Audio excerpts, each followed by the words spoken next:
So in this video, we're looking at wall leaning, single leg ankle inversions. Okay, this is a great way to build an awareness and strength in the ankle in what is inversion of the ankle. So when we think of the ankle, typically we think of what would be considered plantar flexion and dorsiflexion, that idea of like a calf raise type motion.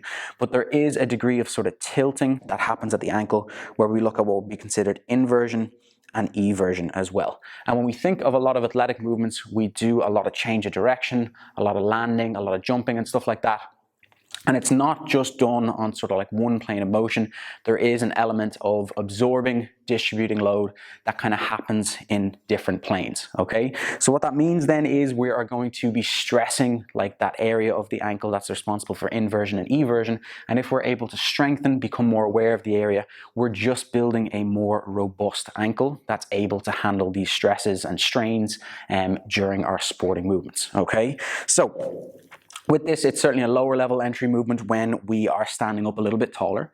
And then if we want to advance it and make it more difficult, we essentially just lean further away or kind of set our foot further away. But if we're looking at this, we want to start tall at first. We want to build up sort of our control of the movement, that ability to sort of eccentrically control, contract, and learn what's actually moving, as opposed to like an uncontrolled motion like this where we advance it way too quickly. So be sure to stay tall for sort of the first little while that you do this movement, build up to the point that you can do lots and lots of reps, and then with time, as you gain more sort of confidence with it, you then expose yourself to sort of that sort of lower position, okay? But find that sort of ideal setup for the moment. You can see from here I sort of lay the foot down. If I'm gonna do my right side, you can see it's the inside leg that sort of plants. I lean my shoulder into the wall and keep a nice tall posture.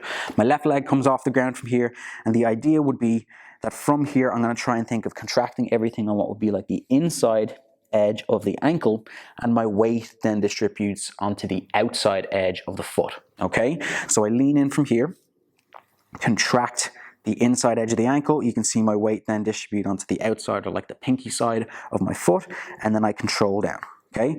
My knee stays pretty much straight. You can keep a slight bend if you want to, but make sure that the knee isn't moving excessively about the place and you are feeling it near the ankle. And you can see from here I contract, I squeeze everything on the inside edge. Like if I were to take myself up, this would be the position that I am at my ankle as opposed to that flat position. So very small motion, so be aware of that. But with time, as I said, you can sort of take it to the point that you're leaning a little bit further away. You're going to feel the range of motion increases and the difficulty as well increases, okay? You want to make sure that as you contract up, you're also taking it nice and slow as you come back down. You're not just letting it drop entirely. You are trying to, what would be considered, eccentrically load the tissue, getting down and lowering, okay? So a movement that can be very scalable, starting off, as I said, with a taller position, advancing it and getting it to a much lower position with time, okay? If there are any questions on that movement, be sure to let me know in the comment section. Like the video, share it with someone who you think might get some value from it, someone who has constant ankle issues. And if you want to see more videos like this in the future, be sure to subscribe to the page. But for the moment, I'll see you soon.